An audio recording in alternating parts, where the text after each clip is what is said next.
This is not the way we had this planned. I had hoped to be able to be here and express these thoughts in person. But to quote Robert Burns, the best laid plans of mice and men go oft astray. Thanks to Robert M. and his Soulean ingenuity, I can be with you in this way as well as in spirit.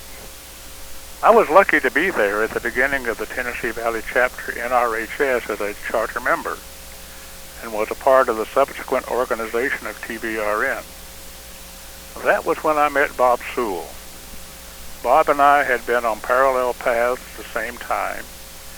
We both served in the Japan occupation forces on separate islands, Honshu and Okinawa, graduated from the University of Georgia in 3 years, and were enthralled by the Gainesville-Midland Railroad. But we finally came together at TVRM in 1961 in a long-lasting friendship and dedication to the goals of TVRM. Even though the Lockharts moved to Pennsylvania in 1973, Bob and I stayed in touch, usually about TVRM. Our last emails just before he passed away were dealing with an administrative item of the TVRM bylaws and, of course, the Gainesville-Midland. If any structure is appropriate to his memory, it is the shop buildings and equipment. It was almost an obsession to Bob to get the work under cover and have a complete shop for restoration and maintenance. I'll give you an example of just how far we've come on this subject. Bob and I some time ago were comparing the fundraising drive that was underway at that time with TVRM with our efforts in the early days to find the money to buy a small industrial sandblasting pot at the great cost of $300. This was a wrenching experience, no pun intended. And despite some obstacles, it was purchased and put to great use. Tools were brought from home or borrowed, generally, but they were not of the heavy-duty type needed for the work. Working at a TVM work session in those days was strictly an outdoor affair. Just think a group of shade tree mechanics. A mail apartment car from the L&N had been converted to a small shop and small parts storage facility, but most of the work was done in the open. The Southern allowed some work to take place at Terminal Station, but the only protection from the elements was the sheds over the passenger platforms. TVRM had more equipment on that site than the Southern usually. Work at the yards at the old Western Union plant was all open air. But the 6910 was readied for the Cleveland excursions, the 3-spot rebuilt, passenger cars painted and relettered. Work was done on the 4501, and a number of other accomplishments were done under less than satisfactory conditions in all kinds of weather. But if you look at the artist's rendition of prospective sites for TVRM, I believe that only one does not have a shop building depicted. That one was a very early representation of a proposed display facility at Warner Park. But you can just imagine there was a shop someplace because it just wouldn't fit onto the site. As more equipment came in, it became more and more obvious to everyone, almost, that things just couldn't go on the way they were going if we were to fulfill the goals of the organization. It was determined at the very beginning that TVRM would be an operating, prototypical museum, representing the golden age of railroading. To that end, there would be lively debates when equipment was available about whether we really wanted something like that and what purpose it would serve. In Robert M.'s tribute to his father, he alludes to Bob's pickiness about what would come to the museum. We were aware of other rail museums that took everything available and wound up with a rusting boneyard that was way beyond their capabilities to maintain. Needless to say, though, that there came times after certain pieces of equipment were obtained when judicious scrapping was the order of the day, even as particular as TVRM was.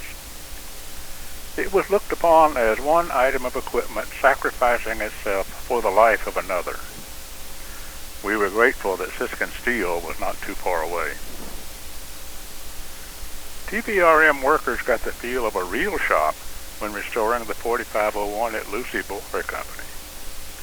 Real tools that could be checked out and used. Work in the dry without regard to the weather. And you knew when you came back, everything would be just as you left it, and you could pick up where you left off.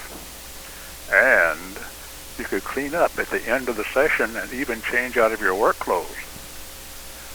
This experience changed some minds about whether or not we needed a shop.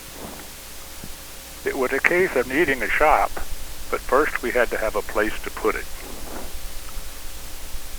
Wherever the work sessions took place, Bob had them organized and productive.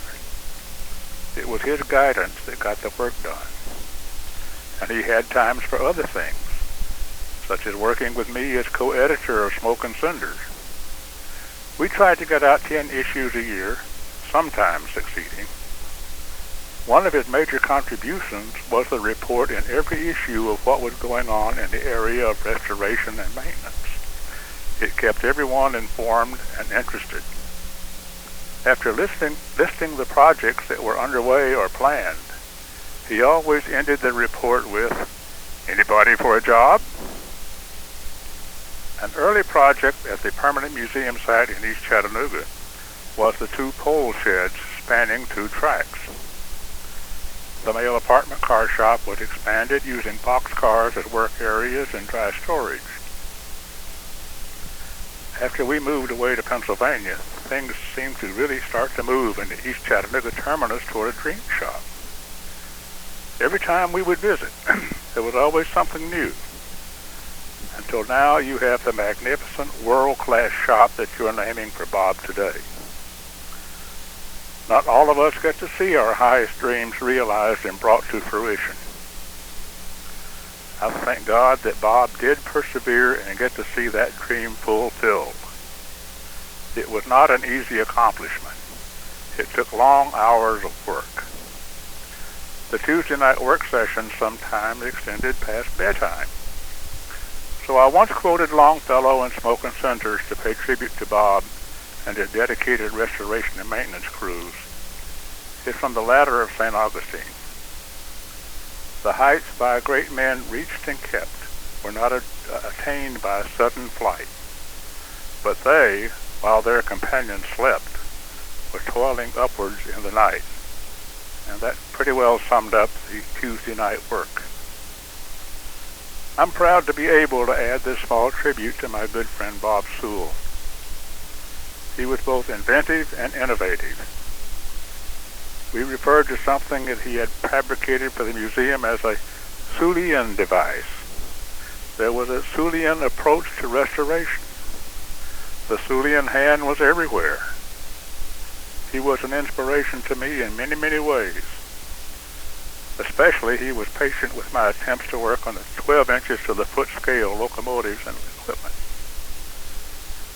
He was always a true Southern gentleman, led by example, and insisted on the highest level of excellence in our endeavors. A casual look around the museum will illustrate his adherence to these principles. The shops are the crowning achievement of his dreams and doubly worthy of his name.